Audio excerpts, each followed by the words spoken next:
Hello, my lovely romance lovers. Welcome back to Linas Romantasy collection, and a massive, howling welcome to all our new listeners joining the pack today. I am so excited to start this new adventure with you. Imagine standing in the great hall of the Obsidian Keep. You are surrounded by hundreds of lethal wolves, the Alpha King, a man who crushes armies with a single look, commands everyone to kneel. The entire court drops to the floor in terrified submission. Everyone, except you. In today's story, Genevieve is a human healer who dares to stand tall while the rest of the world bows. She expects the king to take her head. Instead, he takes an interest. He leans down, looks her in the eye, and whispers the words that seal her fate. Now, you stay. Get ready, because this is a battle of wills that turns into a romance hotter than dragon fire. You do not want to miss a single moment of this tension. So, before we step into the wolf's den, please make sure to like this video, subscribe to the channel, and turn on that notification bell. Join our family so you never miss an update.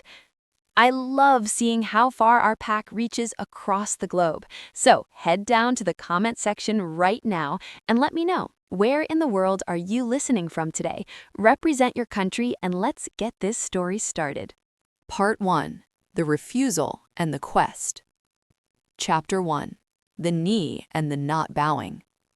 The manacles were cold against my wrists, heavy iron forged to hold wolves, not human women.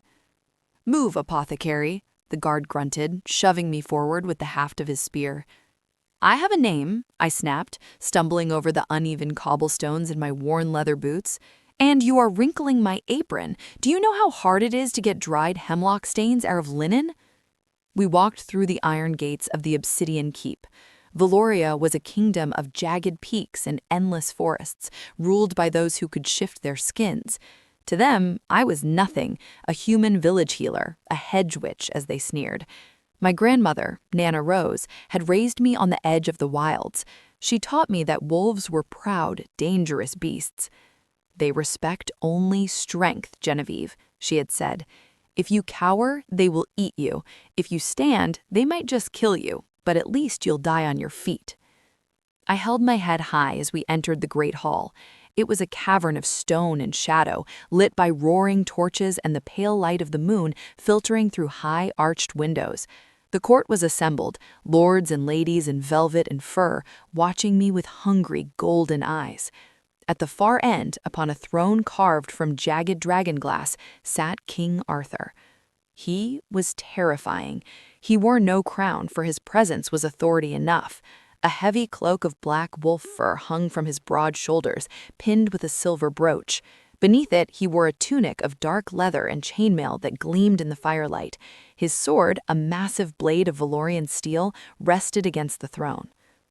"The prisoner, Genevieve of the Briar Woods," the herald announced, his voice booming off the stone walls. In unison, the entire court dropped. Armor clattered, silk rustled. Every knee hit the stone floor. Every head bowed low in submission to the Alpha. All except mine. I stood alone in the center of the hall, clutching my satchel of herbs, my spine as straight as a birch tree. The silence was absolute.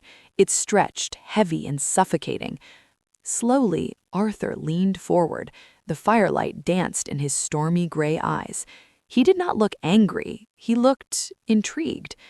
"You stand," Arthur said. His voice was a low rumble, like thunder rolling over the mountains. "When in the presence of the king, one bows." "My knees are stiff, Your Majesty," I lied, lifting my chin. "The damp air of your dungeons does not agree with my joints." A gasp rippled through the courtiers. Gunnar, a massive guard with a scarred face, stepped forward with his hand on his sword. "He lies. She is insolent human trash. I shall force her down." Arthur raised a single hand. The guard froze instantly. The king stood. He was a giant of a man, moving with the fluid, predatory grace of a wolf stalking prey. He descended the dais, his heavy boots echoing in the silence. He stopped inches from me. He smelled of wood smoke, pine, and blood. You sold forbidden slumber drafts to my sentries, Arthur stated calmly. It was valerian and chamomile, I corrected him. Your guards were exhausted. A sleeping soldier is useless, but a rested one is sharp. I did you a service. His eyes narrowed. Suddenly, the air grew heavy. A crushing weight descended on the room. The Alpha Command. It was an ancient magic, a force that compelled submission. My heart hammered against my ribs. My instincts screamed at me to drop, to bare my neck, to surrender. I dug my fingernails into my palms. I am Nana Rose's granddaughter. I do not break. I do not bow to tyrants, I whispered, my voice trembling but audible. A tyrant? Arthur asked. You rule by fear. That is the way of a beast, not a king. The pressure slammed down like a falling boulder. My legs gave out. I couldn't stop it. I hit the cold stone hard, catching myself on my hands and knees before him. I gasped for breath, humiliated, glaring at his boots. Arthur crouched down. He did not touch me. He simply leaned close, his dark, intimate whisper against my ear. You have spirit, little apothecary, but spirit without discipline is chaos. He stood up, towering over my kneeling form. Take her to the East Tower, Arthur commanded, his voice ringing out to the court. He looked down at me one last time, a flicker of possessiveness in his gaze. You refused to remain in your village. You refused to keep your feet on the ground. So now you stay with me. Chapter 2. The Tower. I expected the dungeons, damp straw, rats, and chains. Instead, the guards marched me up a winding staircase of endless stone steps and shoved me into a chamber that rivaled the finest inns in the kingdom. A massive 4-poster bed draped in silks took up half the room. A hearth roared with a warm fire. This is expected, I muttered, rubbing my wrists where the manacles had been. The heavy oak door creaked open. A woman marched in, stiff as a board and terrifyingly severe. She wore the gray woolen dress of a high servant, keys jangling at her belt. This was Scholastica. Stand straight, girl. Slouching is for beggars. Behind her trailed a young maid, Lavina, carrying a basin of steaming water. She looked at me with wide, fearful eyes, as if I might turn her into a toad. I am not slouching, I argued. I am weary. I have been dragged halfway across the kingdom. Scholastica sniffed. You are a guest of the crown, though why the king allows a human peasant such luxury is beyond me. Strip. I beg your pardon? Your garments. They are rags. They smell of mud and dried roots. Scholastica gestured to Lavina. Burn them. We shall dress her in something befitting the king's tower. These are my clothes, I protested, clutching my apron. I have coin. I can pay my way. I have a shop to run. The villagers need their tonics. Scholastica loomed over me. Your shop is closed by royal decree. You are the king's ward now. You will want for nothing save your freedom.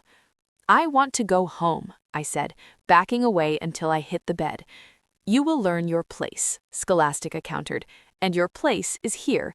You will learn courtly manners. You will learn to curtsy without looking like a wounded cow. We begin at dawn.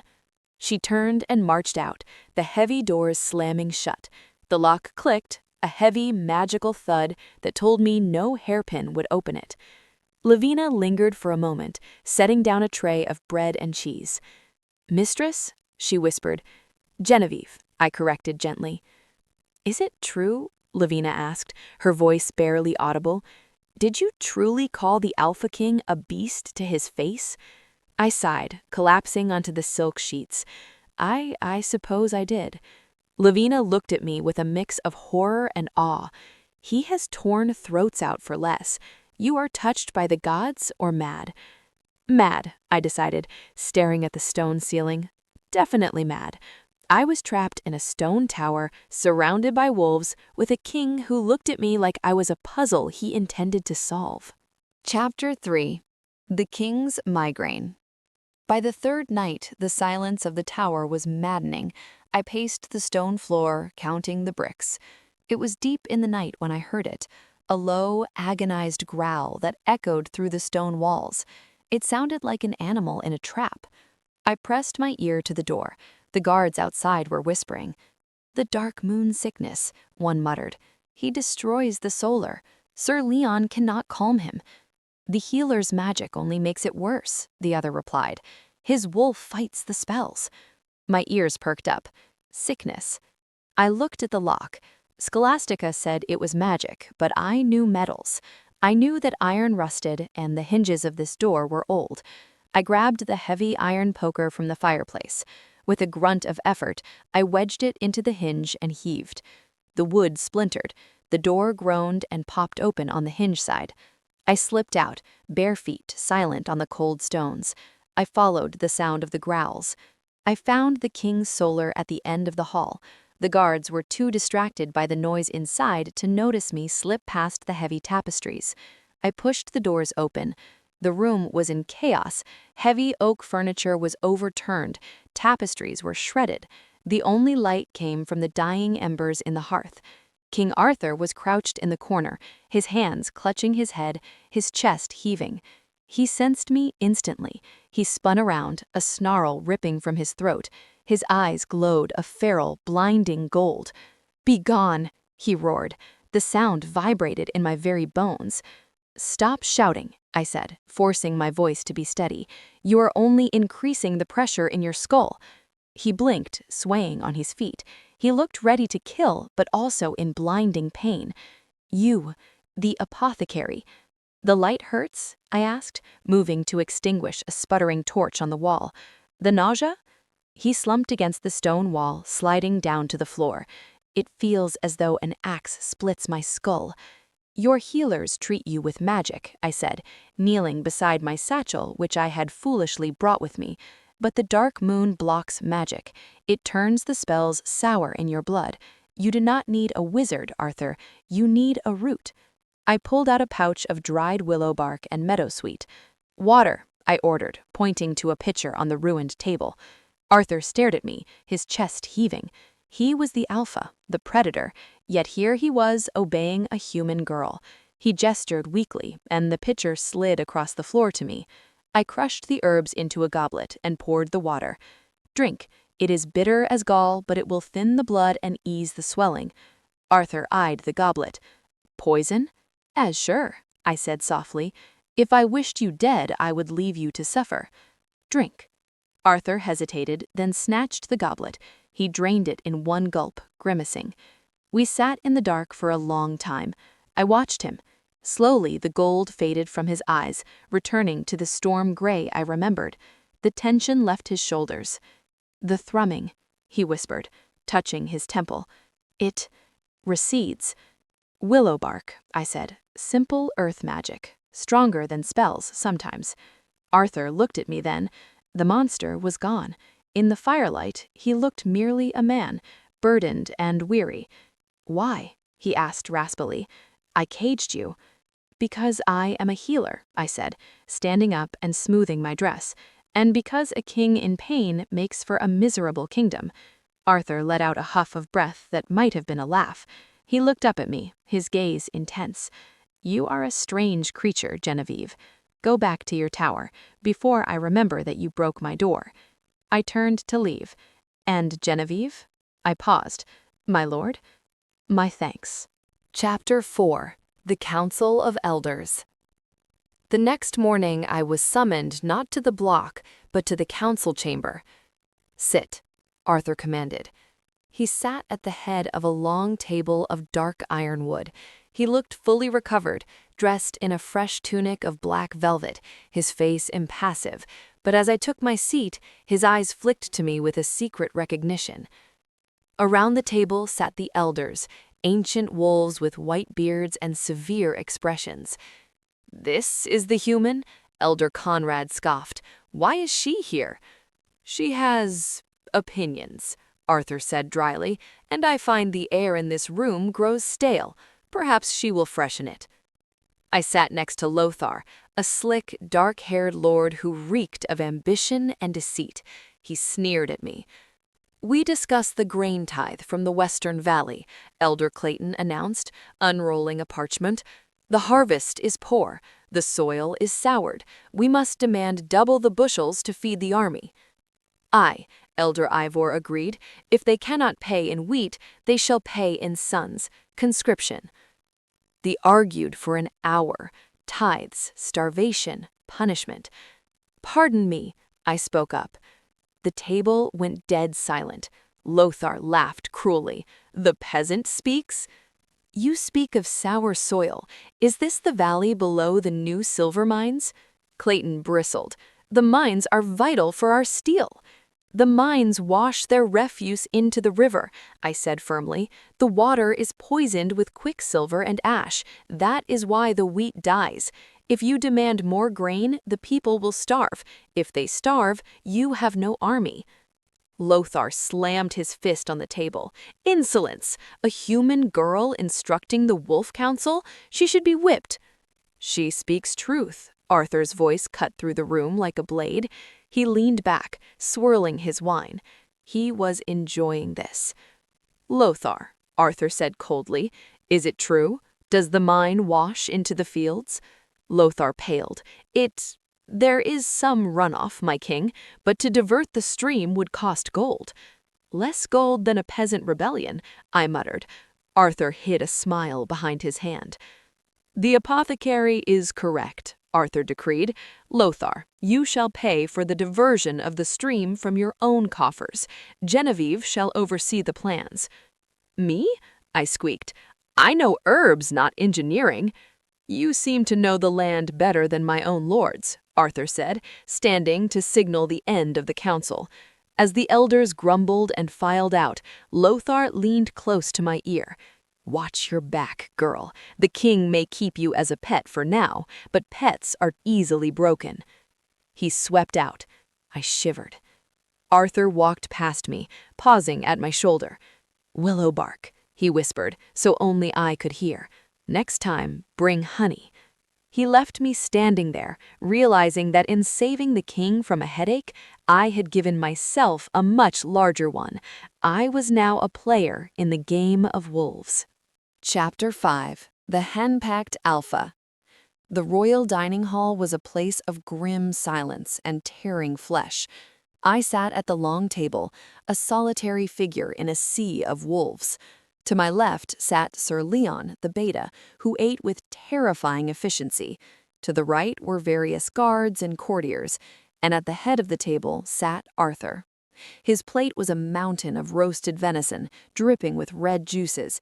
He ate with a knife, but I could tell he wanted to use his hands. There was not a single green thing on his plate. "You are staring," Arthur growled, not looking up from his meat. "I am analyzing," I corrected, poking at my own plate of root vegetables and pheasant. "You have eaten nothing but red meat for 3 days. Your digestive system must be a graveyard." The hall went silent. Sir Leon choked on his wine. Winifred, the female guard standing watch by the door, looked as though she expected lightning to strike me down. Arthur slowly lowered his knife. He turned his storm-gray eyes on me. "I am a wolf, Genevieve. I require flesh to sustain my strength." "You are a king in human form," I countered, fearless because I was annoyed. "And humans need fiber. Unless you want to die of scurvy or gout before you produce an heir, you need to eat this kale." I shoved a bowl of steamed greens toward him. Arthur stared at the bowl as if it contained live vipers. "I do not eat leaves. That is food for prey. It is food for beings who want to live past 40, I insisted. "Eat it. It has lemon and garlic. It's good." "No." "Arthur." The use of his given name sent a shockwave through the room. A servant in the corner dropped a silver platter with a loud clang. Arthur's eyes narrowed. The air grew heavy with the alpha command, that familiar pressure that usually forced me to my knees. But this then, I just crossed my arms and raised an eyebrow. I was betting on the fact that he wouldn't crush me over a vegetable. We had a stare down. His golden-flecked gaze bored into my soul. I stared back, channeling every ounce of stubbornness Nana Rose had bequeathed me. "If you do not eat it," I said calmly, "I will not brew your willow bark tea tonight." His eye twitched.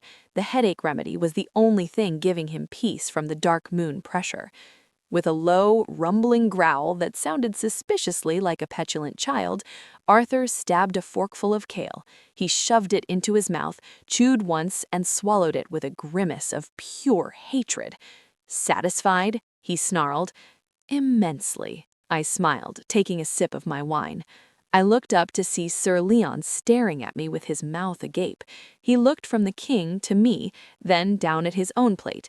Quietly, terrified, the fearsome beta reached out and took a helping of greens. For the first time since I arrived, the scary Obsidian Keep didn't feel like a prison. It felt like a very strange, very dangerous family dinner. Chapter 6. Enter the Rival. Peace, however, was short-lived. 2 days later, the great doors of the keep banged open. A hunting party had returned from the northern border. Leading them was a woman who looked like she had been forged from steel and moonlight. She was tall, nearly 6 feet, clad in tight leather armor that accentuated dangerous curves. Her hair was a cascading mane of silver, and her eyes were the pale, icy blue of a frozen lake. A massive longbow was slung over her shoulder. This was Lady Selina. I was in the courtyard, sorting herbs I had convinced the gardener to let me harvest when she strode in. She stopped when she saw me, her lip curling in a sneer. "So," her voice was sharp, like cracking ice, "the rumors are true. The king keeps a human pet." I stood up, wiping dirt from my apron. "I am the royal apothecary, not a pet." Selina stalked toward me. She moved with a predatory grace that made me feel very small and very breakable. She circled me, sniffing the air. "You smell of weakness," she declared. "Soft skin, brittle bones. If I snapped you in half, you wouldn't even have the breath to scream." "Try it," a deep voice boomed from the balcony above. We both looked up. Arthur stood there, leaning over the stone railing. He wasn't wearing his royal tunic, just a loose white shirt open at the throat. He looked relaxed, but his eyes were locked on Selina. "My king," she bowed low, her voice changing instantly to something sultry. "I have returned. I brought you the pelt of a white stag." "Keep it," Arthur said, descending the stone stairs. He didn't look at her. He walked straight to me. He reached out and plucked a dried leaf from my hair. The gesture was shockingly intimate. Selina's eyes flashed with jealousy. "Arthur, surely you do not intend to keep this here. She is a liability. A human in the keep invites weakness. The council is already murmuring." "Let them murmur," Arthur said softly. He stepped between me and Selina, using his massive body as a shield. "Genevieve is under my protection. If she is harmed by a blade, a word, or a claw, I will take the head of the offender. Do we understand one another, Selina?" Selina flinched. She looked at Arthur, then at me, her expression hardening into cold hatred. "As you command, Alpha," she hissed. She turned and marched away, her boots slamming against the stones. Arthur sighed, turning to face me. "Ignore her. She has desired the position of queen since we were pups." "She's beautiful," I blurted out, hating myself for saying that. "And strong. A wolf." Arthur looked down at me, his gaze unreadable. "She is a warrior, yes, but she is cold, and she bows too easily." He reached out, his rough thumb brushing the dirt from my cheek. "I find I am developing a taste for things that do not bow." My breath hitched. For a moment, amidst the stone and the soldiers, it was just us, and that was far more dangerous than any she-wolf. Chapter 7. The Escape Attempt. Despite the moment in the courtyard, I knew I had to leave.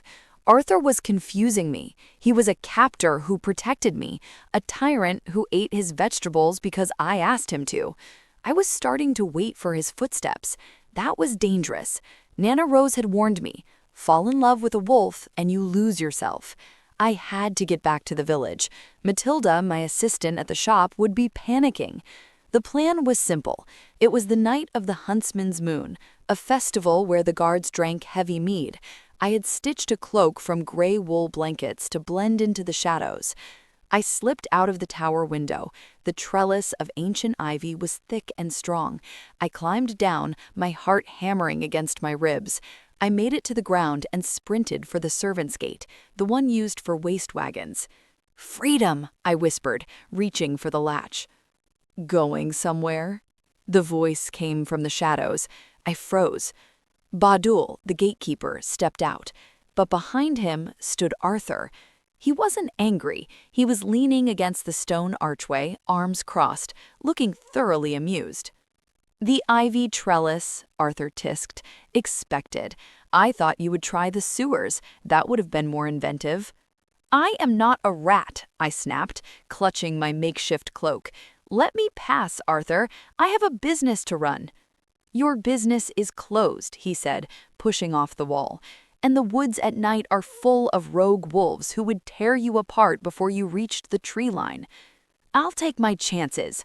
"I won't." In 2 strides, he was on me. Before I could protest, he bent down and scooped me up. Not in a romantic bridal carry, but tossed over his shoulder like a sack of grain.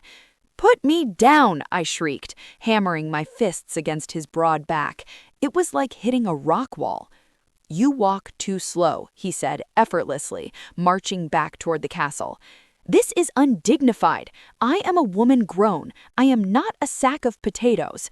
"Stop wiggling or I'll spank you," he warned. I gasped and went rigid. "You wouldn't dare." "Try me." He carried me right through the main courtyard. Guards, servants, and nobles stopped to stare. The fearsome Alpha King carrying a kicking, swearing human woman over his shoulder. Instead of fear, I saw smiles. Lavina covered a giggle. Even Sir Leon looked amused. Arthur marched me all the way back to his chambers, not the tower. He dumped me onto a velvet chaise lounge. He locked the door and pocketed the key. "The tower clearly has security flaws," he stated, pouring himself a goblet of wine. "So you sleep here tonight." "In your room?" I squeaked. "On the chaise," he pointed. "I will be in the bed. If you try to escape again, I will tie you to it. Do not test my patience, Genevieve." He blew out the candle, plunging the room into darkness. "Good night, little apothecary," he rumbled from the dark.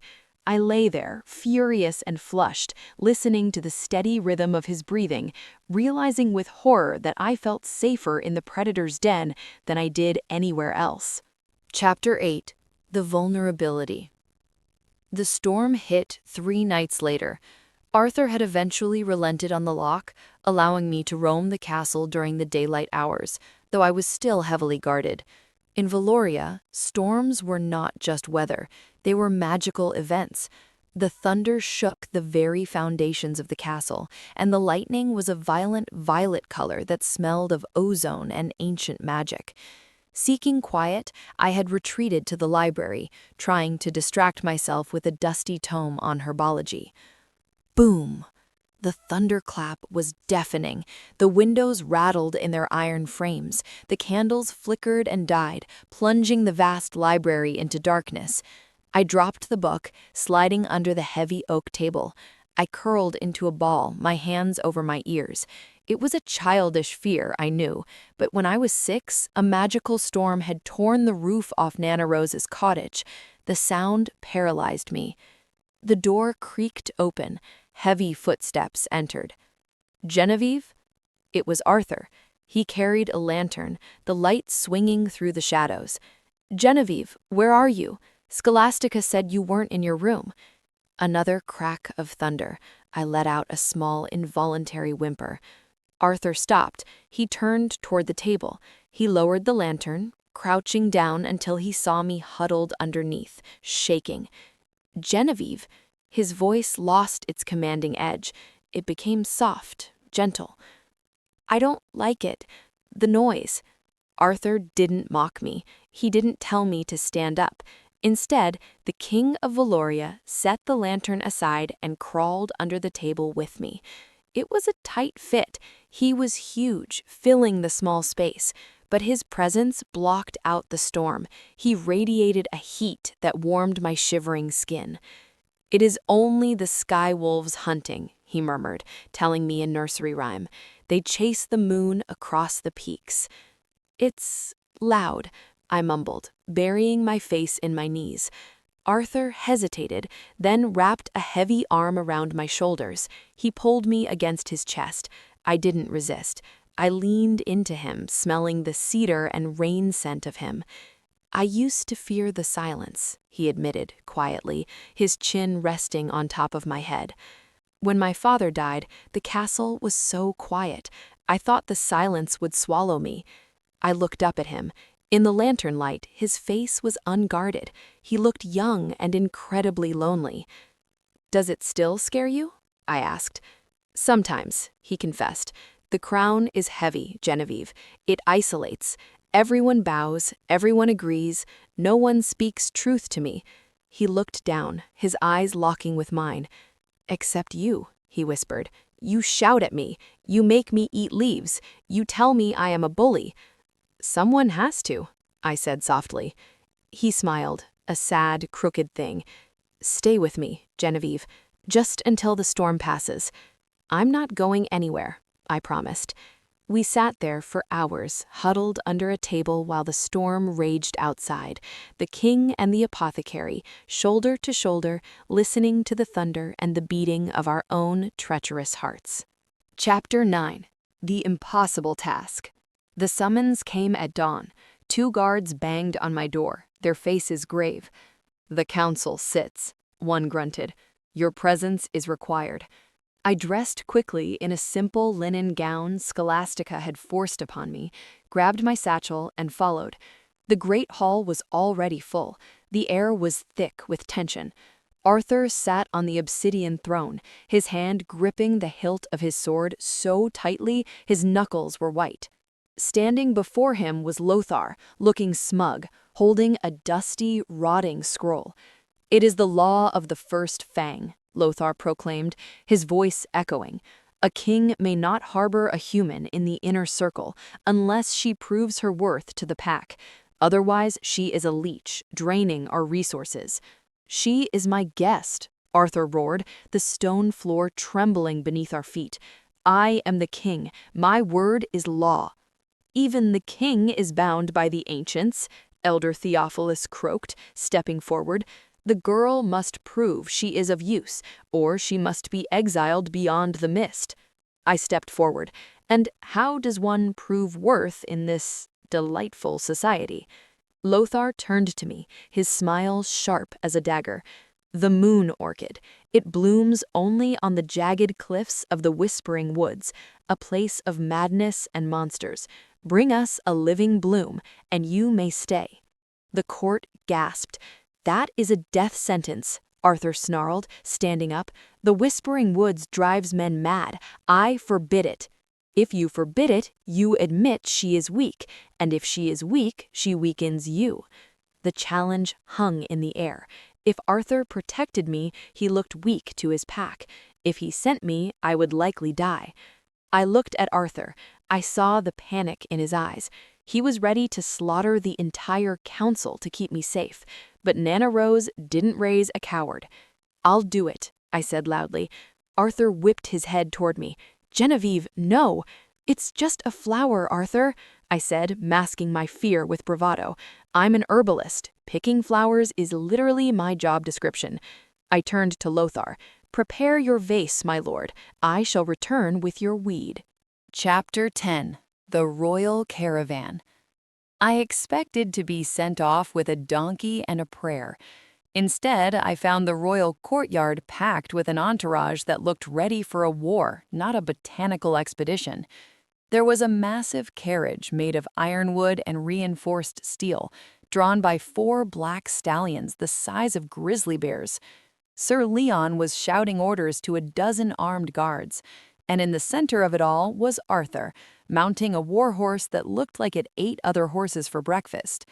"What is all this?" I asked, hoisting my satchel. "Your escort," Arthur said, checking the saddle girth. I don't need an army. Stealth is better for the Whispering Woods, I argued. You are not going alone, Arthur stated, his tone brooking no argument. I am coming. You're the king. You can't just leave the kingdom to go flower picking. Arthur leaned down from his saddle, his shadow falling over me. If you think I will let you walk into the cursed woods alone, you are madder than the spirits that live there. Get in the carriage, Genevieve. I huffed and climbed into the carriage. It was plush, lined with velvet, but it felt like a cage. As we rolled out of the gates, I watched Arthur riding alongside the window. He sat tall, his cloak billowing in the wind, his hand resting on his sword. He wasn't doing this for tradition. He was doing this because he was terrified of losing me. The realization made my stomach do a strange, pleasant flip. Stubborn wolf, I muttered, leaning back against the cushions. Chapter 11. The Breakdown. We had been traveling for 2 days. The road had turned from cobblestone to dirt and finally to a rutted track winding through dense, ancient pines. Suddenly, a loud crack shattered the silence. The carriage lurched violently to the left, slamming me against the wall. We ground to a halt. I scrambled out. The rear axle had snapped clean in two, the heavy iron wheel lying in the mud. Arthur leaped from his horse. "Are you injured?" he demanded, checking me for broken bones before even looking at the carriage. "I'm fine," I brushed him off, "but your ride is totaled." Sir Leon kicked the broken wood. "The axle is shattered. The carriage is too heavy to lift without a winch, and we have no timber strong enough to replace the beam. We are stranded." The guards looked uneasy. The sun was setting, and the woods were getting louder. "We must abandon the carriage," Arthur decided, looking at the wreckage. "We ride double on the horses." "Wait," I said, kneeling in the mud. I examined the brake. "We don't need to abandon it. I can fix this." The wolves looked at me like I had grown a second head. "You are an apothecary," Leon said slowly. "This is Smith's work." "This is physics," I corrected. "Leon, bring me that fallen log. Arthur, I need your sword." "My sword?" Arthur raised an eyebrow. "It is forged of Valorian steel, not a crowbar. Just give it to me." Reluctantly, he handed over the massive blade. I used the log as a fulcrum, jamming it under the carriage frame. "I need a counterweight," I instructed. "Arthur, Leon, push down on the far end of the log. Your combined weight should lift the chassis." The two massive men looked skeptical, but they leaned their weight on the log. The carriage groaned and lifted into the air. "Hold it," I shouted. I used the sword not as a pry bar, but as a shave down a sturdy branch of oak I'd found, shaping it into a temporary splint. I used leather straps from the horse tack to bind the splint to the broken axle, using a wet leather technique Nana Rose taught me. When the leather dried, it would shrink and become hard as iron. "Ease it down," I commanded. They let go. The carriage settled. The wheel held. I stood up, wiping grease from my nose. "That will hold for another 50 miles. Physics." The guards stared in open-mouthed awe. Sir Leon looked at the wheel, then at me, shaking his head. But it was Arthur's reaction that froze me. He wasn't looking at the wheel. He was looking at me. His eyes were dark, intense, and filled with a burning, raw admiration that made my knees weak. "You continue to surprise me, Genevieve," he murmured, taking his sword back. "Perhaps I should make you the royal engineer." "Just pay off some of my debt and we're even," I quipped, my face burning. Chapter 12. Camping Under the Stars. We couldn't make it to the next outpost, so we made camp in a clearing. The guards set up a perimeter. A fire was crackling, roasting rabbit on a spit. I was sitting on a log, grinding herbs for a bug-repellent salve, when the bushes rustled. Out stepped Lady Selina. She was dressed in hunting leathers, a bow in her hand, looking irritatingly perfect even in the wild. "I tracked your scent," she announced, striding into the light. "The woods are dangerous. I thought the king might require competent protection." She shot a glare at me. Arthur didn't look up from the fire. "We have guards, Selina. Go back." "Nonsense," she purred, holstering her bow. She walked over to Arthur, sitting uncomfortably close to him on his log. She pulled a flask of wine from her belt. "Remember the hunt of the great bear, Arthur? We shared a skin of wine just like this to keep warm." She leaned in, her voice dropping to a sultry whisper, her hand brushing his arm. "The nights are cold, my king. A wolf should not sleep alone." I ground the herbs in my mortar so hard I thought the stone might crack. I felt a surge of something hot and ugly in my chest. Jealousy. Pure, unadulterated jealousy. Arthur took the flask from her. He took a sip, then capped it. "The nights are indeed cold," Arthur said flatly. He stood up, stepping away from her. "Which is why I must ensure the apothecary has enough furs. Humans are fragile." He walked away from the stunning warrior woman and came over to me. Selina's jaw dropped. Arthur crouched down in front of me. "Are you warm enough?" "I'm fine," I muttered, aggressively crushing a dried beetle. "Go drink your wine with the huntress." Arthur chuckled, a low sound that vibrated in his chest. He reached out, taking the pestle from my hand. "I do not want wine," he whispered, his face inches from mine, "and I do not want the past." His eyes searched mine, the firelight reflecting in them. "I'm fascinated by the present," he said softly. He reached out and tucked a stray lock of hair behind my ear. His fingers lingered on my jaw. For a second, I thought he was going to kiss me. The air between us crackled, hotter than the fire. "Get some sleep, Genevieve," he murmured, pulling away reluctantly. "We enter the whispering woods at dawn." He moved his bedroll, not to Selina's side of the fire, but to mine. He laid down between me and the rest of the camp, his back to me, a silent, immovable wall of protection. Across the fire, Selina watched us, her eyes glowing with a hate that promised violence. But as I looked at the broad expanse of Arthur's shoulders rising and falling with his breath, I realized I didn't care about her. I was safe, and for the first time in my life, I didn't want to run away. Chapter 13. The Attack. The attack did not come with a war horn or a shout. It came with the snapping of a twig and the smell of rot. I was lying on my bedroll, staring at Arthur's broad back, unable to sleep. The woods around us had gone unnaturally silent. Even the crickets had stopped their song. Suddenly, Arthur sat bolt upright. Ambush. In a heartbeat, the clearing erupted. Dark shapes detached themselves from the tree line, rogue wolves. They were mangy, massive beasts with madness in their eyes, foaming at the mouth. There were dozens of them. "Defend the camp!" Sir Leon roared, drawing his broadsword. Arthur didn't reach for his sword. He didn't have time. A massive gray wolf lunged straight for me. With a roar that shook the leaves from the trees, Arthur intercepted the beast mid-air. He tackled the rogue, his human hands shifting into claws as they rolled through the firelight. Chaos descended. The guards clashed with the rogues. Steel met fur. Blood sprayed onto the grass. I scrambled backward, clutching my satchel to my chest. I had seen wolves spar in the courtyard, but this was different. This was slaughter. Arthur was a blur of violence. He tore through the rogues with terrifying efficiency. He didn't shift fully. He fought in a hybrid state, human form but with lethal speed and strength. He snapped a rogue's neck with one hand while backhanding another into a tree with force enough to shatter the trunk. He was a monster, a god of war.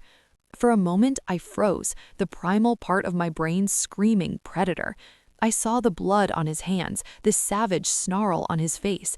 This was the Alpha King. This was the creature that could crush me without a second thought. "Genevieve, move!" Selina screamed, loosing an arrow that pinned a rogue to the ground inches from my foot. Her shout snapped me out of it. I wasn't a warrior, but I wasn't useless. I scrambled toward the carriage wreckage, looking for cover. My eyes darted around the battlefield. That's when I saw him, a rogue archer perched in the branches of an old oak. He wasn't aiming at the soldiers. He was aiming a crossbow directly at Arthur's exposed back. "Arthur!" I screamed. Chapter 14. The Injury. Arthur turned at the sound of my voice. The distraction was fatal. The crossbow twanged. The bolt, fletched with black feathers, flew through the air. It struck Arthur in the shoulder, burying itself deep in the muscle. He roared, not in pain, but in fury. He ripped the bolt out in one motion, snapping the shaft. He lunged at the tree, tearing the archer down with one hand and ending him. But then he stumbled.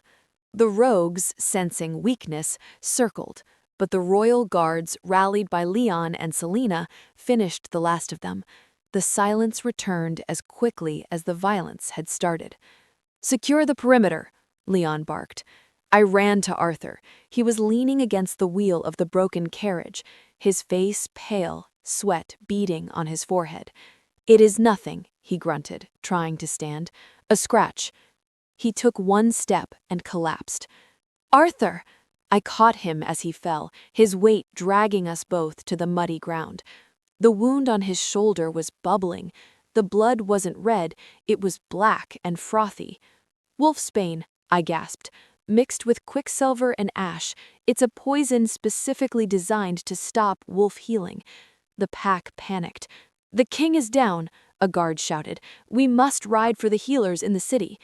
"He won't make it to the city," I shouted, ripping the sleeve of his shirt open.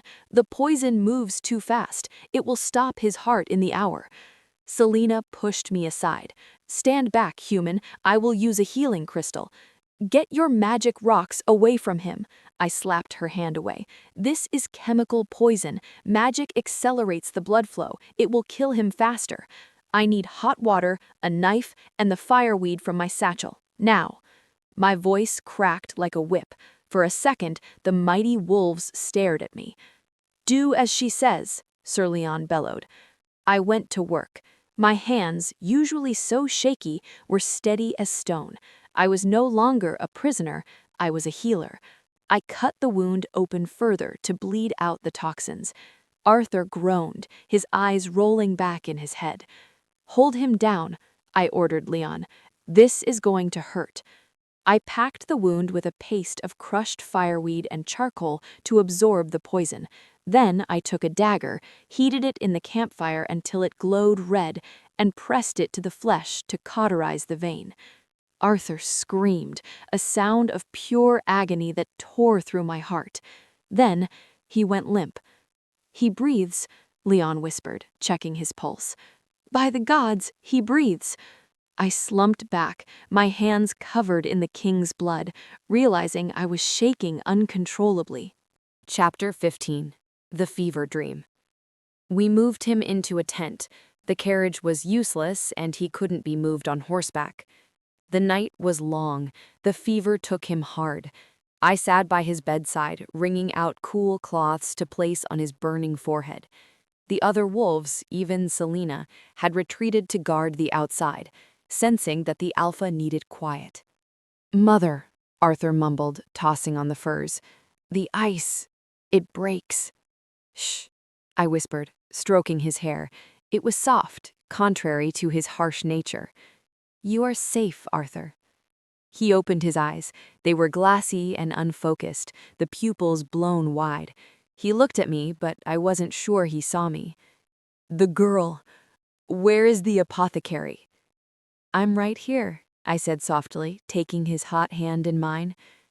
"She refuses to bow," he murmured, a delirious smile touching his lips. "Everyone bows. The lords, the enemies, they all scrape the floor. But not her." My heart squeezed. "She has fire in her veins," he continued, his voice dropping to a rough whisper. "I want to burn in it. I want to keep her, not in a cage, but by my side." He squeezed my hand, his grip surprisingly strong even in his weakness. "They say a human makes me weak. They are fools. She makes me want to be a man, not just a king." Tears pricked my eyes. He wasn't speaking to me, he was speaking to the fever ghosts, which meant he was telling the truth. "Rest now, my wolf," I whispered, pressing a kiss to his burning knuckles. "I'm not going anywhere." He sighed, the tension leaving his body as the fever finally broke, lulled into sleep by my voice. I stayed awake, watching his chest rise and fall, realizing that somewhere between the kale and the cauterizing, I had made a terrible mistake. I had given my heart to the king. Chapter 16. The Moon Orchid. By dawn, Arthur was sleeping peacefully. His color had returned, but I had a job to do. Lothar's challenge still stood. If I returned without the moon orchid, the council would exile me, and Arthur, in his weakened state, would destroy his own political standing trying to protect me. I had to finish this. "Leon," I whispered, stepping out of the tent. The beta was sharpening his sword. "Watch him. Do not let him move." "Where are you going?" Leon asked, eyeing my satchel. "To get a flower." "It is suicide. The cliffs are a treacherous climb, even for a wolf." "I have a map, and I'm smaller than you. I can move quietly and be back before he wakes." Before he could argue, I vanished into the mist. The whispering woods earned their name. The wind through the twisted trees sounded like voices, murmuring doubts and fears. "Turn back. You are weak. He will eat you." I ignored them. I climbed the ridge until the trees broke, revealing a sheer cliff drop into a churning gray sea. And there, growing out of a fissure in the rock, was the moon orchid. It glowed with a faint, pearlescent light. I reached for it. "Leaving so soon?" I spun around. Two men stepped out from behind a boulder. They wore the crest of the council, but their faces were masked. Lothar's spies. "The king is dying, and you will have a tragic accident on the cliffs. Lothar will mourn you both." They advanced. I backed up to the edge of the cliff. My heel knocked a pebble into the abyss. I had no sword, no claws, but I had my satchel. "You boys really should have studied botany," I said, my voice trembling only slightly. "What?" I reached into my pouch and pulled out a handful of dried, powdery spores. Puffball mushroom, specifically the giant devil's puffball. When crushed, the spores are a severe respiratory irritant. I smashed the mushroom pods together in my hands and threw the cloud of dust into their faces. The wind caught the powder, blowing it directly into their eyes and open mouths. The effect was instant. They dropped their daggers, clawing at their throats, coughing violently. Their eyes streamed with tears, blinding them. They gagged, doubling over, unable to breathe. "It wears off in an hour," I said, stepping nimbly past them. "Enjoy the suffocation." I scrambled up the rock face, carefully dug the moon orchid out by its roots, and placed it in a glass jar. I looked down at the choking assassins, then out at the wild sea. "I am not weak," I whispered to the wind. I turned and began the trek back to camp, the glowing flower safe in my bag. I had won. Now I just had to get back to Arthur before he woke up and tore the forest apart looking for me. Chapter 17. The Return. The gates of the Obsidian Keep groaned open. We did not return as a defeated funeral procession, but as a conquering storm. Arthur rode at the front. He was pale, his shoulder heavily bandaged under his tunic, but he sat straight in his saddle. He refused to look weak before his pack. I rode beside him on a mare he had insisted I take, clutching the glass jar in my lap. The courtyard was packed. The council stood on the steps, Lothar looking like he had swallowed a lemon. He had expected Arthur to return with a corpse, not a queen in the making. Arthur dismounted. He stumbled slightly, and Leon moved to catch him, but Arthur waved him off. He walked up the steps, the crowd parting like the Red Sea. I scrambled down and followed, my boots loud on the stone. "You have returned," Elder Conrad stated, eyeing Arthur's bandages. "And you are wounded. The journey was folly." "The journey was necessary," Arthur rumbled. He stepped aside, gesturing to me.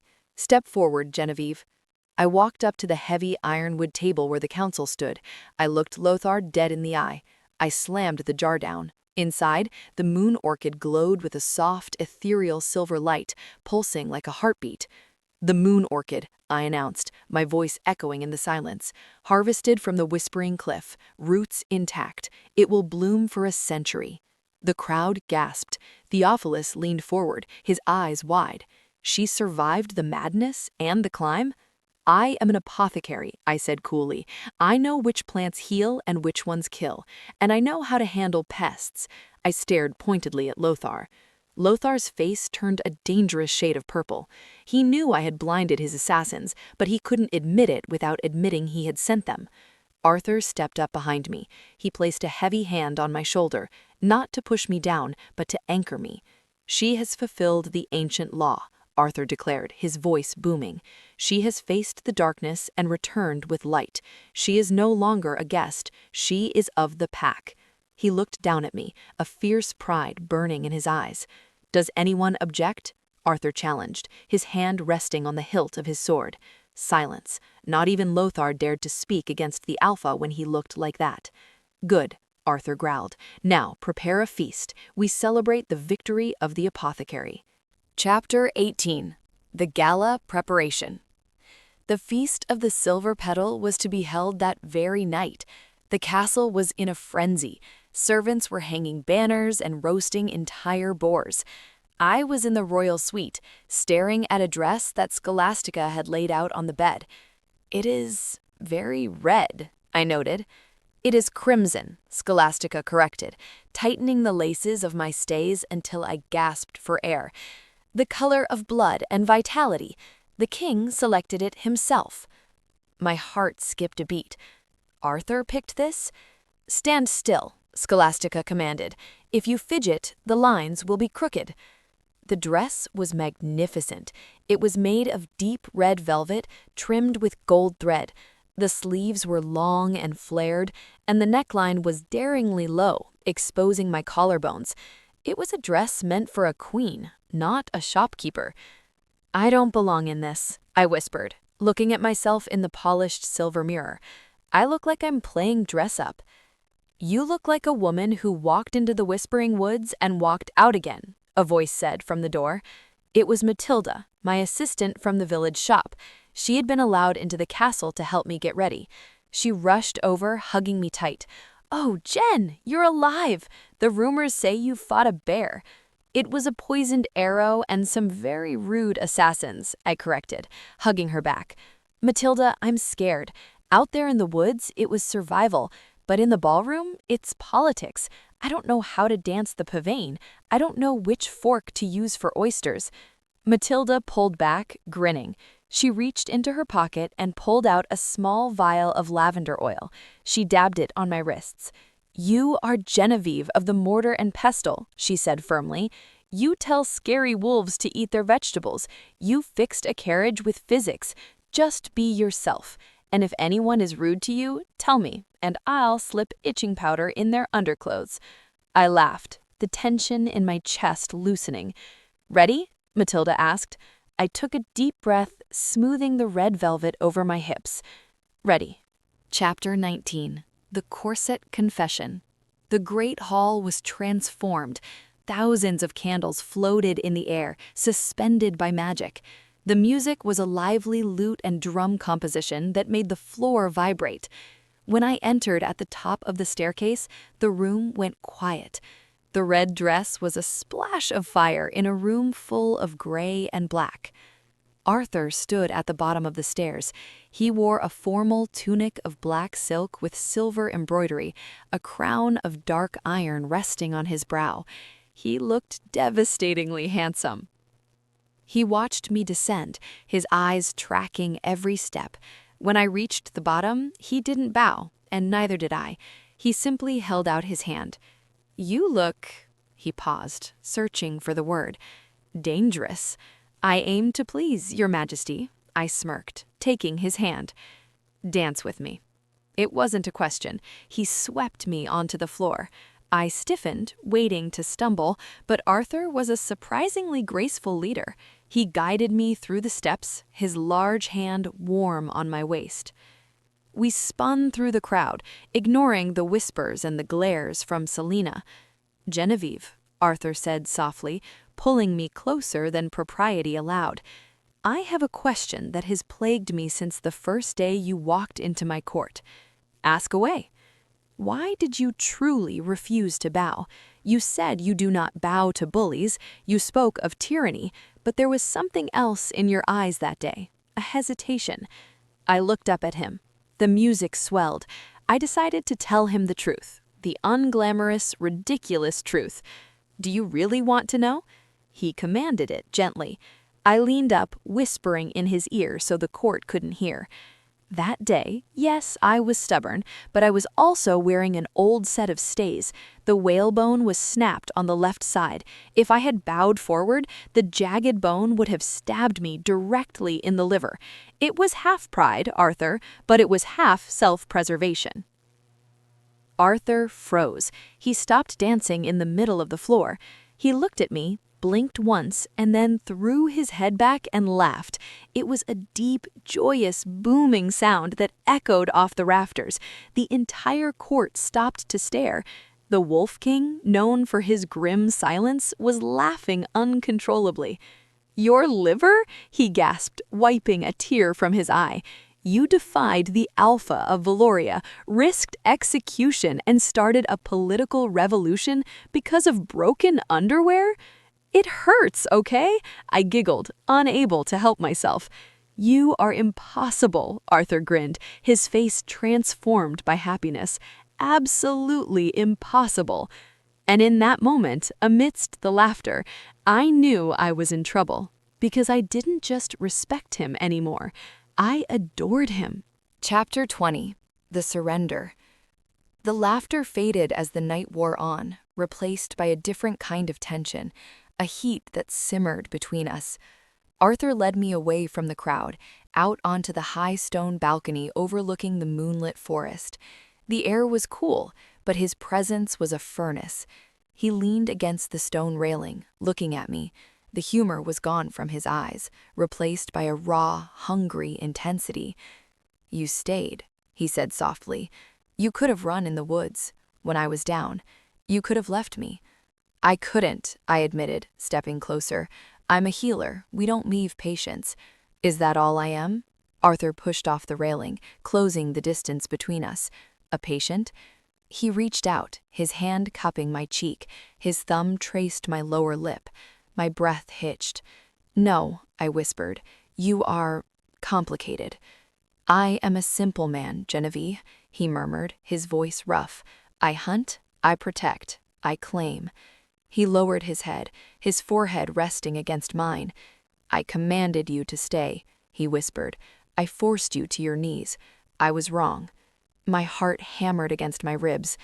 "Arthur?" "I do not want you on your knees, Genevieve," he breathed, his lips brushing against mine. "I want you standing beside me. I do not want a subject who bows. I want a partner who fights." He pulled back slightly, searching my eyes for permission.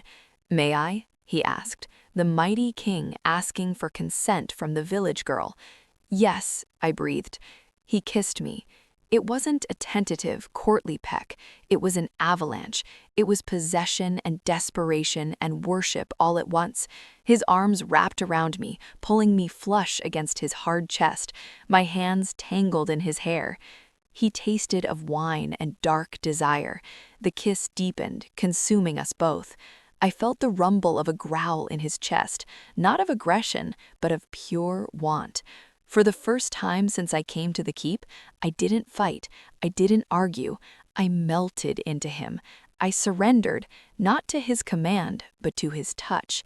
He broke the kiss, breathless, resting his forehead against mine again. "You stay," he whispered, but this time it wasn't an order, it was a plea. "Stay with me, Genevieve." "I'm staying," I promised, my voice trembling. We stood there in the moonlight, wrapped in each other, unaware that in the shadows of the ballroom, Lothar was watching, and he was smiling because he finally knew the king's weakness. It wasn't Wolfsbane, it was me.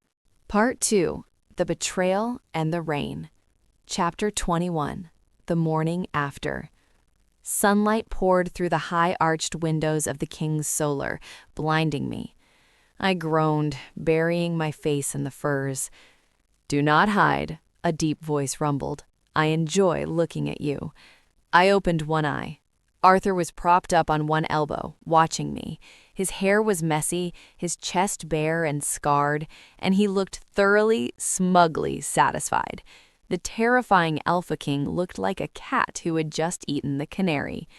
"It is morning," I mumbled, pulling the wolf fur blanket up to my chin. "I have to send word to Matilda. My herb garden will be withering." "The shop is closed," Arthur said, leaning down to press a kiss to my bare shoulder. "And you are the king's intended. You do not sell herbs, you rule." "I haven't agreed to rule anything," I argued, though my resistance was weakening by the second. "I just agreed to stay." Arthur grinned, a wicked, boyish thing. Semantics. There was a polite knock at the heavy oak door. Arthur's face instantly darkened. The softness vanished. A low, threatening growl vibrated in his chest. "Enter," he barked, pulling the furs tighter around me to shield me from view. A terrified servant entered, carrying a silver tray laden with roasted meats, cheese, and, miraculously, a pot of herbal tea. "Your breakfast, my liege," the boy squeaked, keeping his eyes glued to the floor. "Set it down, leave," Arthur commanded. As the boy scurried to the table, he accidentally glanced toward the bed. "Eyes!" Arthur roared. The sound shook the room. The boy yelped, dropped the tray with a clatter, and fled the room as if a dragon were chasing him. I sat up, laughing. "You are ridiculous. He was just bringing us toast." "Only I look at you," Arthur grumbled, getting out of bed. He stood in all his naked glory, unashamed, and walked to the table to salvage the food. "Only I look at you." He brought the tray to the bed. He handed me the tea. "Willow bark?" he asked. "Mint," I smiled, inhaling the steam. "For energy." Arthur sat on the edge of the bed, tearing into a loaf of bread. "I have a council meeting at high noon. Lothar will be insufferable. Stay here. I will return, and we shall ride to the river." "I can't stay in bed all day, Arthur." "You can," he said seriously. "I am the king. I can decree it." "Tyrant," I teased. "Yours," he replied, leaning in for a kiss that tasted of honey and bread. For a moment, the world was perfect. I should have known it wouldn't last. Chapter 22. The Accusation. Happiness in Valoria is apparently as fragile as glass. It happened at the midday meal. I had insisted on joining Arthur in the great hall, refusing to hide away like a mistress. The mood was tense. Selina watched me from the end of the table with cold, calculating eyes. Lothar sat to Arthur's right, smiling too much. "A toast," Lothar announced, standing up and raising a golden chalice. "To the king's safe return, and to his new companion." Arthur nodded stiffly, raising his own goblet. He took a long draught of the wine. Suddenly, Arthur froze. He choked, the goblet falling from his hand and clattering onto the stone floor. Wine, red as blood, spilled everywhere. "Arthur!" I screamed, jumping up. Arthur gripped his throat, gasping for air. His skin turned an alarming shade of gray. He fell to his knees, heaving. "Poison!" Lothar shouted, his voice echoing through the hall. "The king is poisoned! Guards, seal the doors!" I dropped to my knees beside Arthur. "Let me see." I reached for his pulse, my healer instincts kicking in. His heart was racing, skipping beats. His pupils were pinpoint small. Nightshade. "He needs an emetic," I shouted. "Salt water and mustard seed, now." "Seize her!" Lothar pointed a shaking finger at me. "Seize the witch!" Two guards grabbed my arms, hauling me away from Arthur. "What are you doing? I'm trying to save him!" I struggled, kicking at their shins. "Search her chambers," Lothar commanded. "The human has bewitched him with her potions, and now she seeks to kill him to take the crown." "Lies!" Sir Leon drew his sword, stepping between me and the guards. "You saved his life in the woods." "And now she ends it," Selina hissed, stepping forward. She held up my leather satchel, the one I had left in the solar. She upended it onto the table. out tumbled my jars of herbs, dried mint, willow bark, and a small black vial with a skull painted on the cork. I stared at it. That's not mine. I don't carry concentrated nightshade. That's an assassin's tool. The evidence is clear, Lothar sneered. She brewed the wine. She poisoned the king.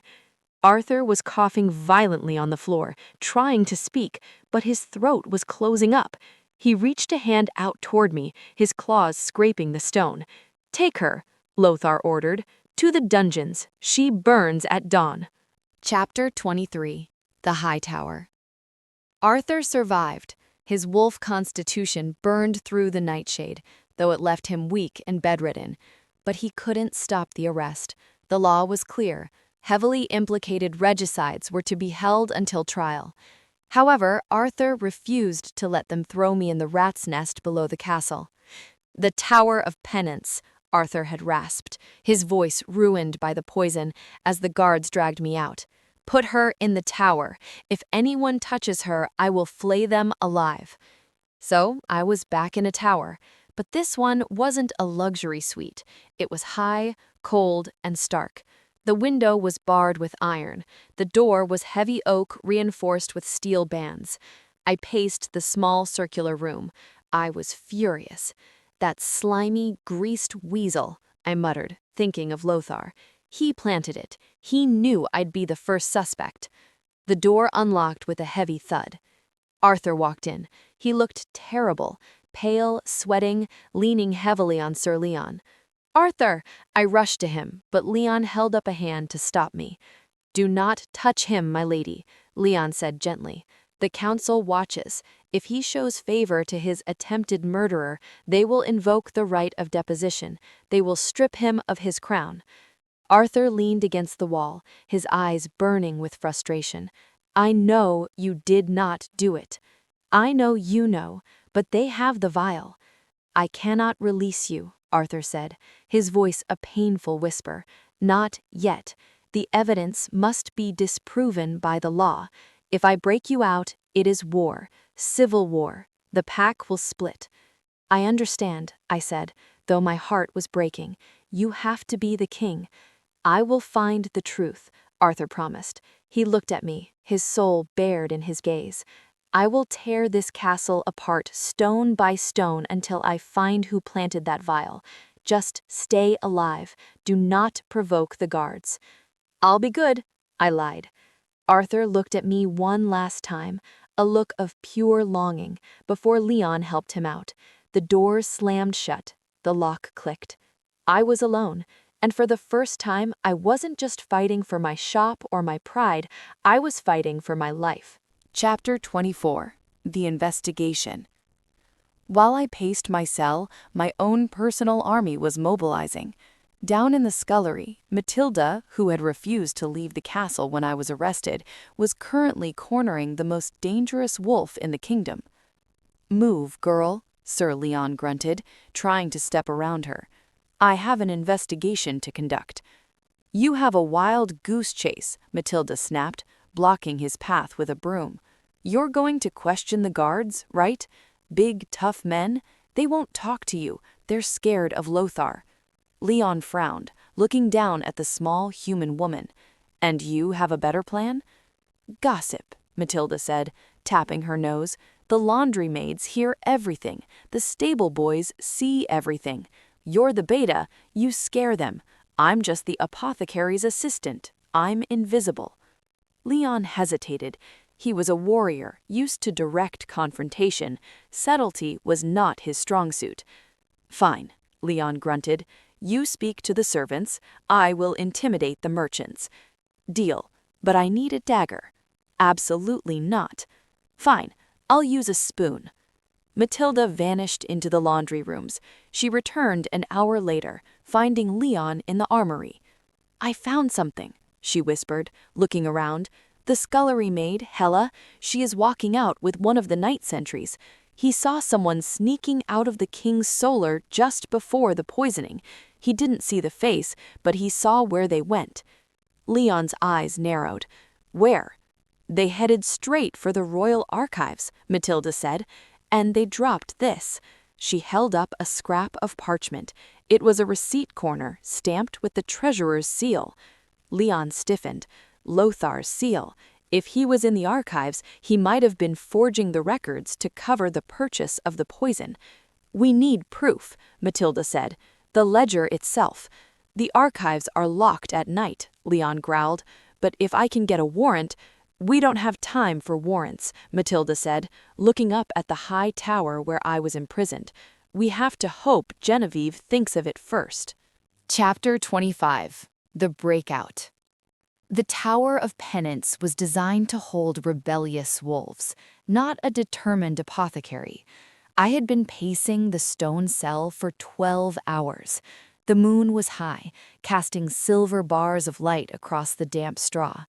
I knew Arthur was working within the law to free me, but the law was slow, and Lothar was fast.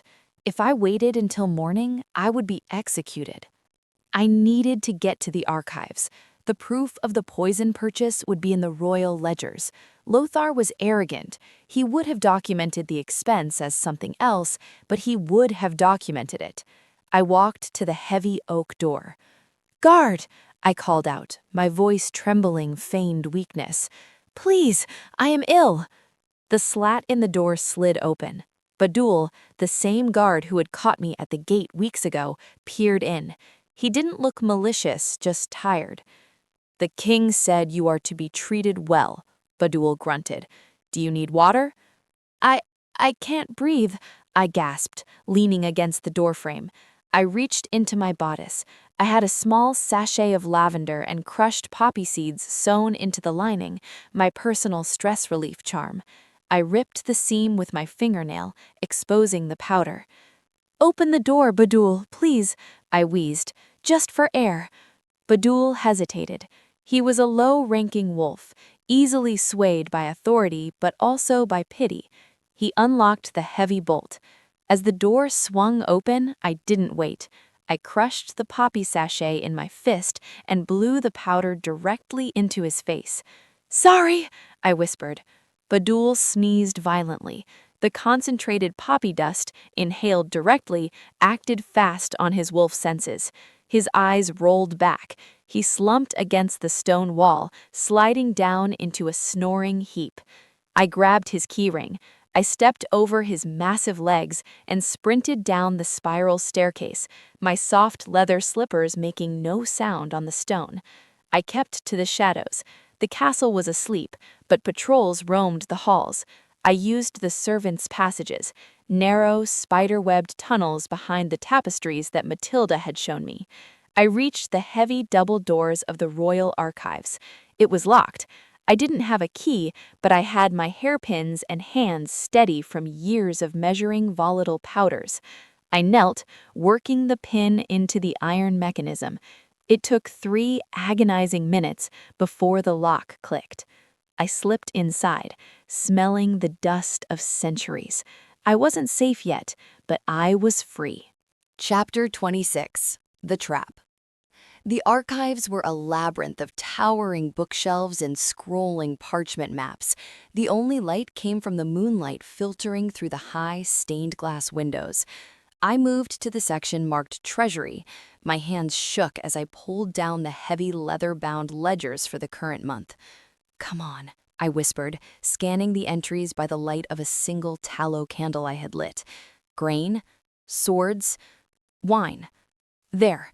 3 days ago, an entry for pest control, nightshade concentrate, signed by the royal treasurer. Lothar. "Got you," I breathed, ripping the page out. "It is impolite to tear books, my dear." My heart stopped. I spun around. Lothar emerged from the shadows between the stacks. He wore a dark cloak, and in his hand he held a dagger that glinted in the candlelight. "You!" I gasped, backing away until my spine hit the bookshelf. I expected the beta to come sniffing around, but the human, you are more resourceful than I gave you credit for.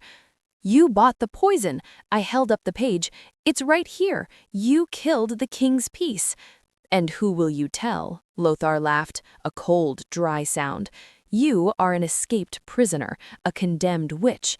I will tell the council I found you here destroying history, and I was forced to put you down." He lunged. I threw the heavy ledger at his head. He swatted it away like a fly. I turned and ran, knocking over a stack of scrolls to block his path. "There is nowhere to run, Genevieve," he shouted, his voice echoing in the vast room. "The king is dying in his bed, and you will die in the dark." I scrambled up a rolling ladder, trying to reach the upper walkway. Lothar grabbed my ankle. "No!" I kicked at his face, my heel connecting with his nose. He roared in pain, his grip tightening. He yanked me down. I fell hard, the breath knocked out of me. Lothar stood over me, blood dripping from his nose, his eyes glowing red with murderous intent. He raised the dagger. "Bow to your death, girl." I closed my eyes and screamed the only name that mattered. "Arthur!" Chapter 27. The Alpha's Rage. The scream didn't just travel through the air, it pierced the stone walls and struck a primal chord deep within him. In the royal suite 5 floors up, Arthur's eyes snapped open. The poison still made his blood sluggish, but the terror he felt wasn't his own. It was hers. Genevieve. "My liege, you must rest," the healer protested as Arthur sat up. Arthur roared, a sound of pure, unadulterated power that shattered the glass pitcher on the bedside table. He didn't just get out of bed, he exploded from it. He ignored the pain, he ignored the weakness. His mate was in danger. He tore the door off its hinges, literally ripped the wood from the stone. He sprinted down the hall, naked save for his linen breeches, moving faster than humanly possible. He reached the archives in seconds. The heavy doors were locked. He didn't bother with keys. He slammed his shoulder into the wood, splintering the oak. Inside, he saw it. Lothar, dagger raised. Genevieve cowering on the floor. Something inside Arthur snapped. The man vanished. The beast took over. He didn't shift gracefully. It was a violent, instant explosion of fur and bone. 1 second, he was a man. The next, a massive midnight wolf, standing 8 feet at the shoulder, filled the room. Roar! Lothar froze, the dagger trembling in his hand. He looked up at the monster he had awakened. Arthur lunged. He covered the distance in a single leap. He tackled Lothar, his jaws snapping inches from the traitor's throat. They crashed into a bookshelf, sending ancient tomes flying. Lothar transformed too, turning into a brown wolf, but he was small compared to the Alpha King. Arthur tossed him like a rag doll. He slammed Lothar into the stone wall, the sound of cracking ribs echoing through the library. Lothar, realizing he was outmatched, did the only thing a coward could do. He scrambled toward the narrow ventilation shaft, a hole too small for the massive king to follow. He squeezed through, whimpering, leaving a trail of blood. Arthur clawed at the stone, roaring in frustration, the sound shaking the foundations of the castle. Then the silence fell. The massive black wolf turned. His chest heaved. His eyes were burning gold, wild and unrecognizable. He looked at me. Chapter 28. The Aftermath. I was pressed against the bookshelf, clutching the torn page to my chest. The wolf that stood before me was a nightmare. He was huge, his teeth bared, his claws capable of shredding steel. He was breathing heavily, a low growl rumbling in his throat. He took a step toward me. I didn't run. "Arthur," I whispered. The wolf flinched. He stopped. He looked at his own paws, seeing the blood of his enemy. Then he looked at me, small and fragile. He whined, a high, pathetic sound of shame. He backed away, trying to hide in the shadows. He didn't want me to see him like this. A monster, a killer. "Don't you run from me," I said firmly, pushing myself up from the floor. I walked toward the massive beast. The wolf lowered his head, his ears flattened. He was trembling. The rage had burned out, leaving only fear. Fear that he had terrified me, that I would finally see him as the beast he was and leave. I stopped inches from his muzzle. I reached out. "Down," I commanded softly. The Alpha King, the most feared creature in the lands, sank to his belly. I knelt in the debris of the library. I placed my hands on either side of his massive, furry face. I pressed my forehead against his wet snout. I see you, I whispered. I see all of you, and I am not afraid. A shudder went through his massive frame. Then the magic swirled. The fur receded. Bones shifted. Arthur lay on the cold stone floor, back in his human form. He was bruised, exhausted, and naked. He curled into a ball, shaking violently, hiding his face in his hands. I could have hurt you, he choked out, his voice broken. The rage, it blinds me. I am a monster, Genevieve. No, I said, taking off my heavy cloak and draping it over his shivering shoulders. You are a protector. I pulled him into my arms. He buried his face in my neck, clinging to me as if I were the only solid thing in a spinning world. Lothar escaped, he bitterly whispered. Let him run, I said, stroking his damp hair. We have the proof. We have the truth. I kissed the top of his head. And you have me. He looked up then, his gray eyes wide and vulnerable. Always? Always, I promised. Now let's get you back to bed before the rest of the council sees the king's bare backside. He let out a weak, watery laugh. It was the most beautiful sound I had ever heard. Chapter 29. The Intoxicating Romance. We returned to the royal suite not as king and prisoner, nor as friends, but as two halves of a whole finally colliding. Arthur bolted the heavy door. The moment the lock clicked, the restraint he had shown in the library evaporated. He didn't speak. He crossed the room in 2 strides, catching me up in his arms before my feet could even touch the rug. He carried me to the bed, burying his face in the crook of my neck, inhaling deeply. He was trembling, the adrenaline of the fight shifting into something far more primal. You accepted the wolf, he growled against my skin, his voice rough with emotion. You saw the beast, and you did not run. I told you, I whispered, running my hands through his tangled, sweat-dampened hair. I am not afraid of you, Arthur, never of you. He laid me down on the furs, his body covering mine, heavy and grounding. The firelight cast long shadows across his scarred chest. He looked at me with a hunger that stole the breath from my lungs, a look of absolute, terrifying devotion. Then be mine, he rasped, not by law, not by force, but by choice. Bind yourself to me, Genevieve, for if you do not, I will go mad with the fear of losing you. I choose you, I breathed. I choose the king, I choose the man, I choose the wolf. He kissed me, and it was a sealing of oaths. It was slow, deep, and intoxicating, tasting of iron and desire. His hands roamed over me, revered and possessive, claiming every inch of skin as his territory. The connection between us, the bond, snapped into place with a visceral force, like a cord of golden fire tying our souls together. You are my queen, he murmured against my lips, his thumb tracing the line of my jaw. My equal, my heart. And you, I whispered, arching into his touch as the world outside the room ceased to exist, are my trouble. He chuckled, a low rumble against my chest, before claiming my mouth again. That night, amidst the furs and the flickering candlelight, the Alpha King did not conquer. He surrendered completely, and in his surrender, he won me forever. Chapter 30. The True Enemy. The peace of the morning was shattered not by a bell, but by a tremor. I woke with a start. Arthur was already awake, standing by the window, wrapped in a sheet.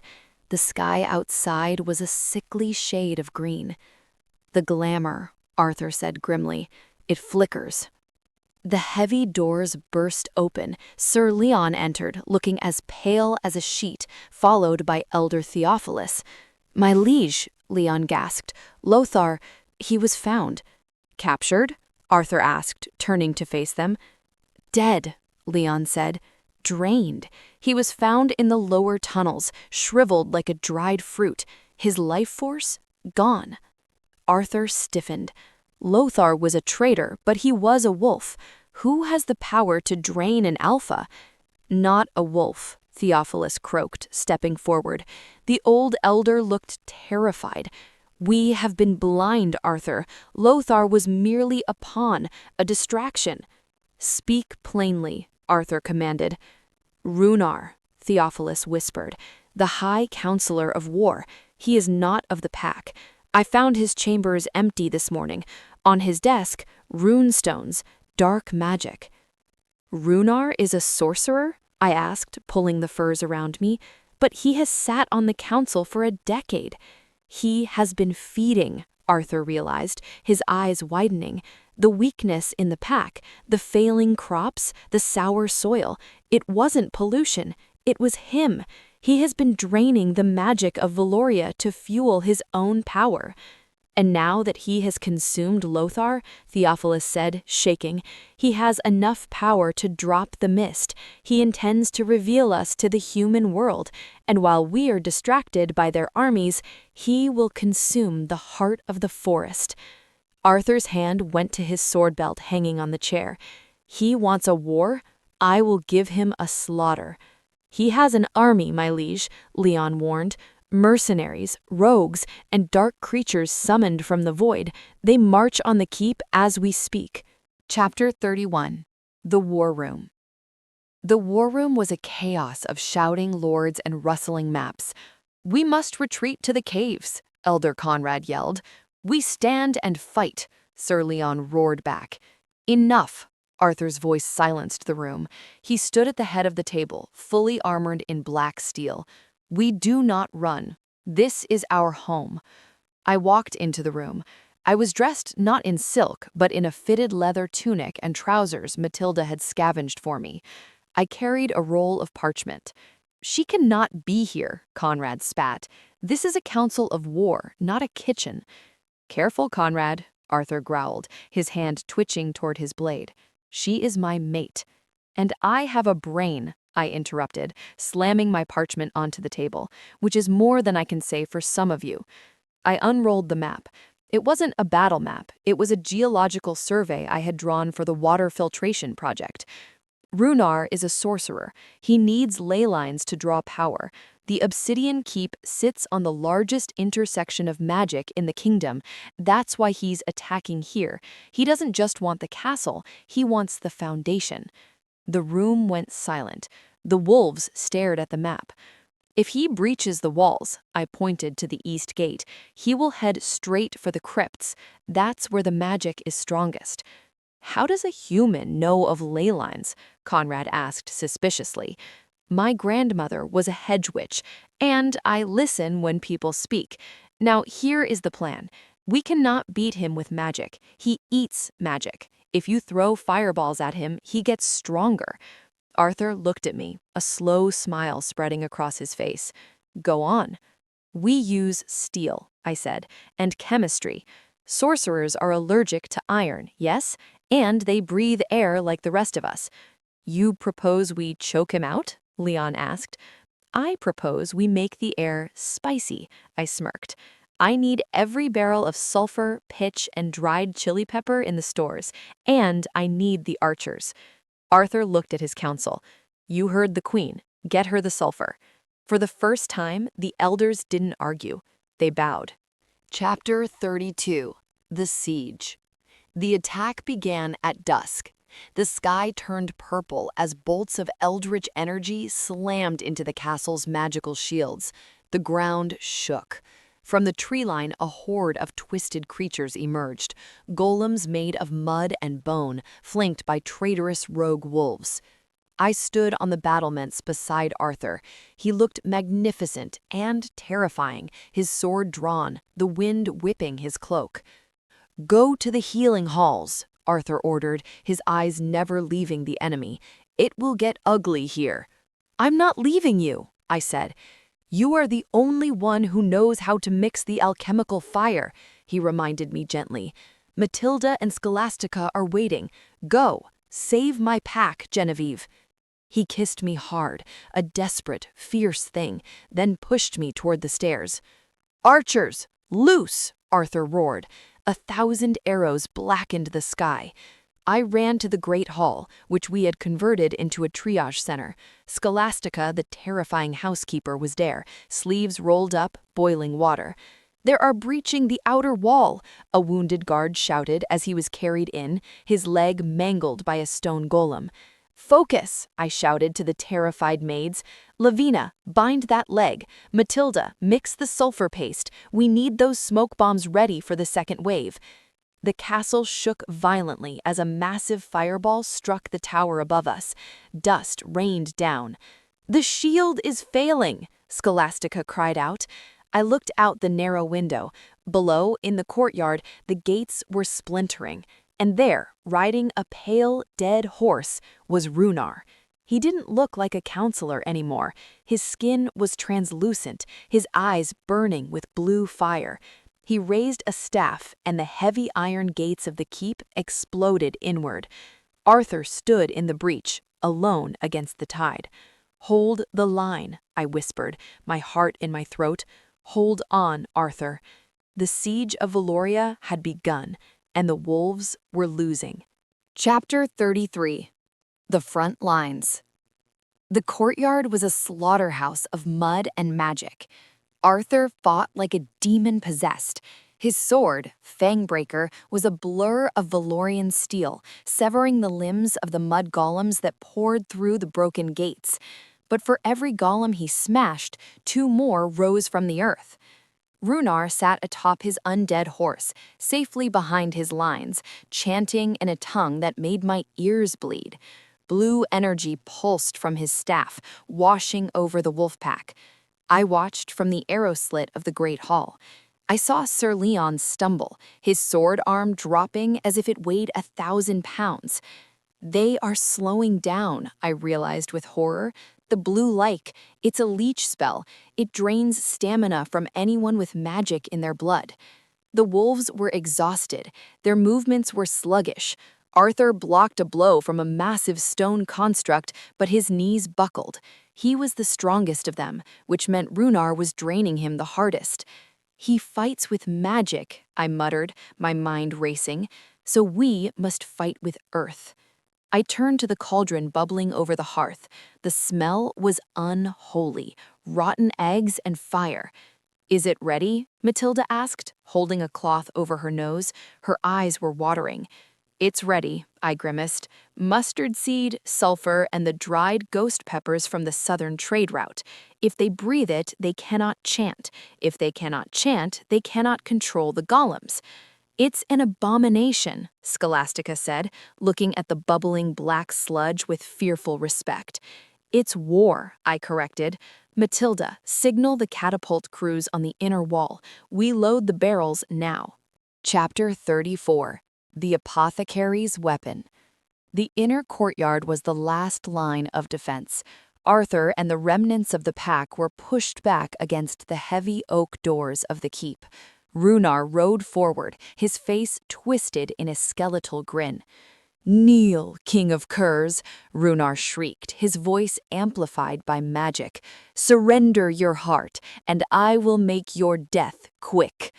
Arthur spat blood onto the cobblestones. He raised his sword, though his arm trembled. "I kneel to no one." Runar raised his staff. The blue light intensified, preparing a killing blow. "Now!" I screamed, dropping a torch from the battlements as the signal. The catapults on the roof twanged. 3 wooden barrels soared over the heads of the wolf pack and crashed directly into the center of Runar's army.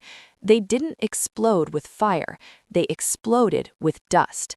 A thick, yellow-black cloud billowed out, instantly engulfing the sorcerer and his front line. The effect was immediate. The rogues and mercenaries clawed at their throats, dropping their weapons. Runar's chant cut off in a violent, hacking cough. He doubled over on his horse, gasping for air as the sulfur and chili powder scorched his lungs and blinded his eyes. "My eyes!" a mercenary screamed. "It burns like the hells!" Without the chant to sustain them, the mud golems faltered. They crumbled into piles of dirt. "The magic is broken," Liam shouted, his strength returning as the draining spell lifted. "For Valoria!" The wolves, seeing their enemy choking and blind, surged forward with renewed fury. I watched from the wall, gripping the stone. "Breathe deep, you traitor," I whispered. Chapter 35. The Sacrifice. The tide turned. The wolves were tearing through the blinded mercenaries. Arthur was advancing on Runar, his sword raised for the execution. Runar, streaming tears and coughing blood, saw the king approaching. Panic replaced his arrogance. He reached into his robes and pulled out a jagged crystal, a soul stone filled with dark, unstable energy. "If I cannot rule this kingdom," Runar rasped, his voice a wet gurgle, "I will break it." He didn't aim at Arthur. He aimed at the supports of the main tower, where the women and children were hiding. "No!" Sir Leon saw it. The beta leaped forward to intercept the blast, but he was too slow. Arthur moved. He didn't think. He didn't hesitate. He shoved Leon aside and threw his body in the path of the purple lightning. Crack! The sound was louder than thunder. The blast hit Arthur square in the chest.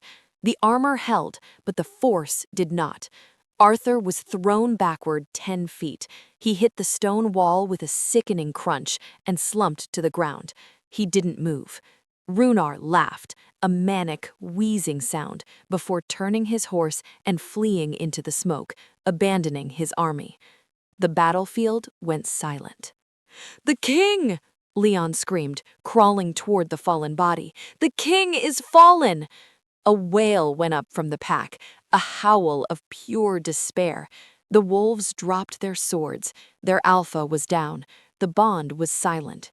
They were broken. I didn't scream. I felt a cold numbness wash over me. I turned from the window and ran. I ran down the stairs, ignoring the chaos, ignoring the danger. I had to get to him. Chapter 36. The Queen Rises. I burst into the courtyard. The air was thick with the stinging spice of my weapon, but I didn't feel it. "Arthur!" I pushed through the circle of weeping guards. Leon was on his knees, holding Arthur's head. The king's eyes were closed. His skin was ashen. The chest plate was shattered, burned black. "He is gone," Leon sobbed, the mighty warrior broken. "I cannot feel him in the pack link. The light is out." The remaining mercenaries, seeing the wolves paralyzed by grief, began to regroup. They raised their axes, sensing an easy slaughter. "They're going to kill us all," Matilda whispered, clutching my arm. "Genevieve, we have to run." I looked at Arthur's still face. I looked at the wolves, who were waiting to die. Something inside me fractured, and then it hardened into diamond. I stood up. I wiped the tears from my face. I grabbed Arthur's fallen sword, Fangbreaker. It was heavier than I imagined, dragging my arm down and straining my shoulders, but I lifted it with a grunt of effort. I turned to the wolves. "Get up!" I screamed. The sound tore from my throat, raw and commanding. It wasn't magic, it was fury. The wolves looked at me. "Your king is not dead until I say he is," I roared, pointing the sword at the advancing enemy. "He bought you this breath with his body. Do not waste it wailing like pups." I felt a surge of energy, a phantom echo of the Alpha command channeling through the bond I shared with Arthur.